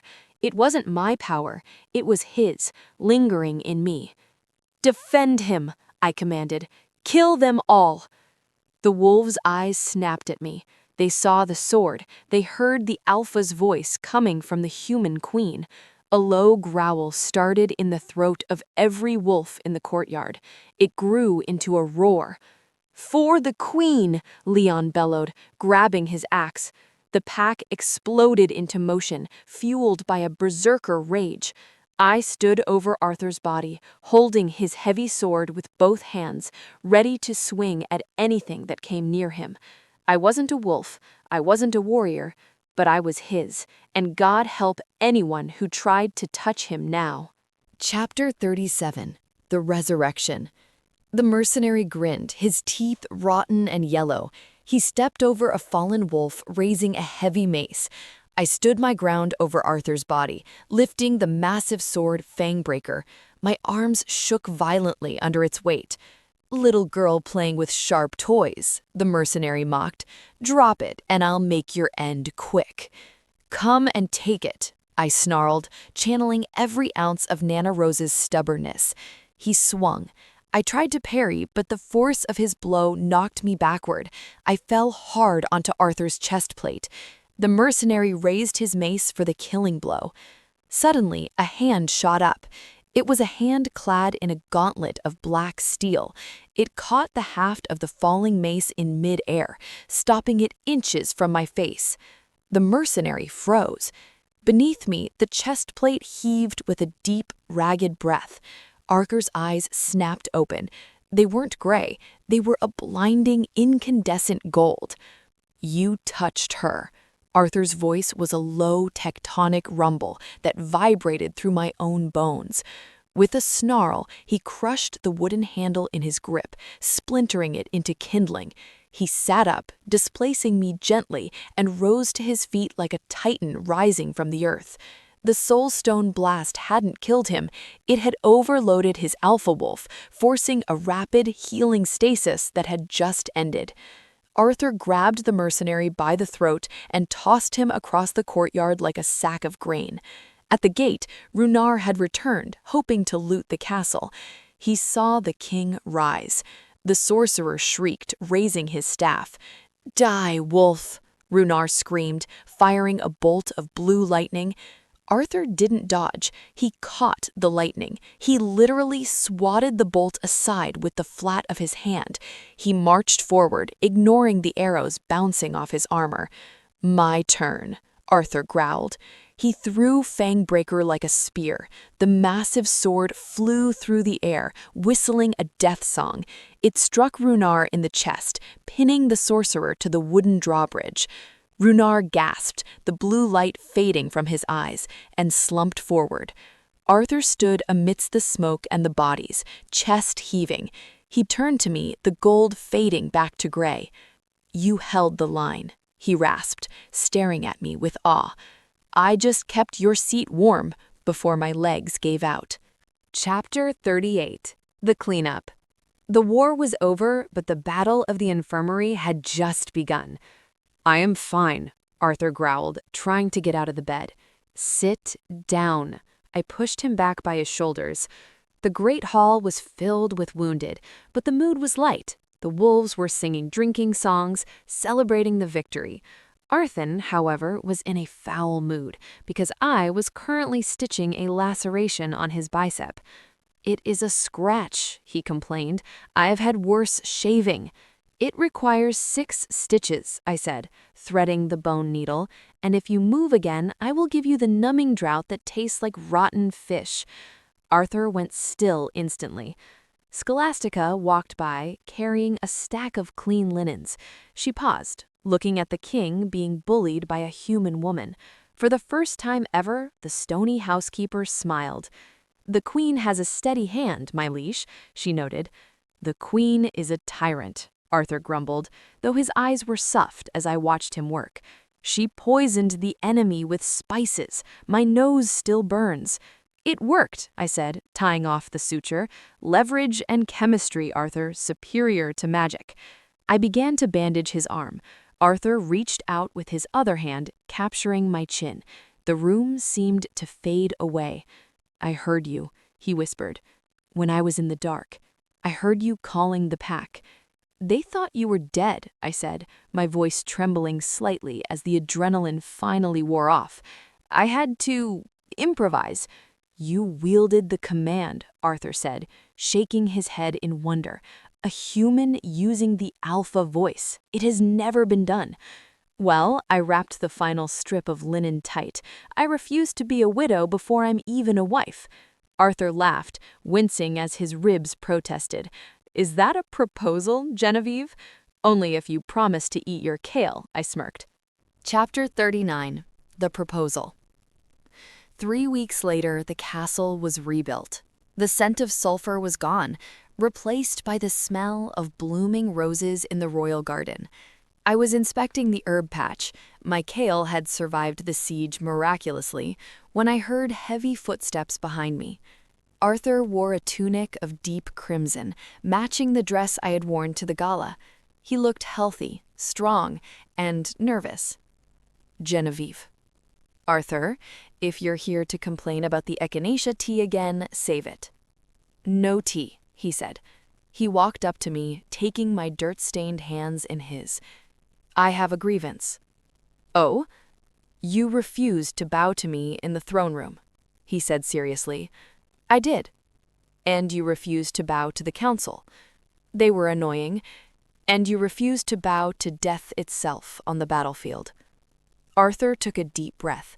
Slowly, deliberately, the king of Valoria sank down. He knelt on one knee in the dirt. My breath hitched. Arthur, get up. You're the king. A king only kneels for his gods, Arthur said, his voice thick with emotion, and his queen. He reached into his pocket and pulled out a ring. It wasn't gold or diamond. It was a band of dark, hammered iron, inset with a shard of the glowing moon orchid crystal I had retrieved from the cliffs. This is moon iron, forged from the meteor that created our kind. It is unbreakable. Like you. He looked up at me, his gray eyes shining. Genevieve, you taught me that strength is not about forcing others to kneel. It is about standing them up. Will you stand with me? Will you rule this pack, end this stubborn wolf, for as long as we draw breath? I looked at the ring, then at the man who had once threatened to lock me away, now kneeling in the mud at my feet. Yes, I whispered, tears spilling over. Yes, you idiot wolf. He slid the ring onto my finger. It pulsed with a warm, gentle magic. He stood up and kissed me, and the garden erupted in applause. We looked up to see the entire pack, Leon, Matilda, Scholastica, even the guards watching from the balcony. Privacy! Arthur roared at them, but he was smiling. Chapter 40. The Coronation and Epilogue.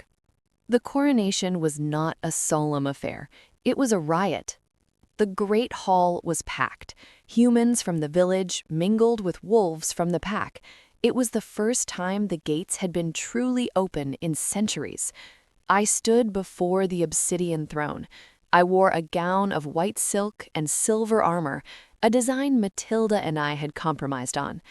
Elder Theophilus, looking ancient and pleased, held the crown. It was a delicate circlet of silver vines and wolf teeth.